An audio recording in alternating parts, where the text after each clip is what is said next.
ചില കാര്യങ്ങളെപ്പറ്റി നമ്മൾ കേട്ടിട്ടില്ലേ, നമ്മൾ ഇറങ്ങി തിരിച്ചാൽ അതിൽ നിന്ന് നമുക്കൊരു തിരിച്ചുപോക്കുണ്ടാവില്ല എന്ന്. ഏതാണ്ട് അതുപോലുള്ളൊരു കാര്യം ഇന്ന് ഞാനിവിടെ പറയുന്നത്. വേറൊന്നിനെയും പറ്റിയല്ല, എൻ്റെ ഹെയറിനെ പറ്റി. ഞാൻ ആദ്യമായിട്ട് എൻ്റെ ഹെയറിലൊരു ട്രീറ്റ്മെൻറ്റ് കൊടുക്കുന്നത് 2021 അന്ന് ഞാൻ വിചാരിച്ചിരുന്നതല്ല പിന്നെ ഇതൊരു തിരിച്ചു പോകാൻ പറ്റാത്തൊരു പ്രോസസ്സായിട്ട് മാറുമെന്ന്.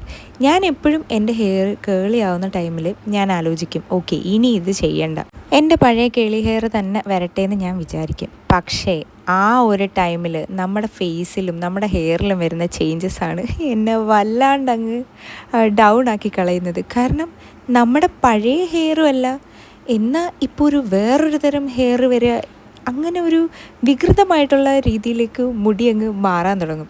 എന്നെപ്പോലെ ഹെയർ ട്രീറ്റ്മെൻറ്റ് ചെയ്തിട്ടുള്ള പലർക്കും ഇത് റിലേറ്റ് ചെയ്യാൻ പറ്റുന്നുണ്ടായിരിക്കും. അപ്പോൾ തന്നെ എനിക്ക് ഈ വളർന്നു വരാനുള്ള ക്ഷമയൊന്നും ഇല്ലാത്തത് കൊണ്ടും ഞാൻ പോയിട്ട് വീണ്ടും ഹെയറിൽ ഓരോന്ന് ചെയ്യാൻ തുടങ്ങും.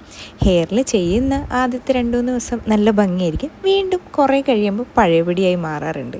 പക്ഷേ ഈ വട്ടം ഞാൻ ചെയ്തതിൽ എന്തോ എനിക്ക് ഭയങ്കരമായിട്ട് ഇഷ്ടപ്പെട്ടു.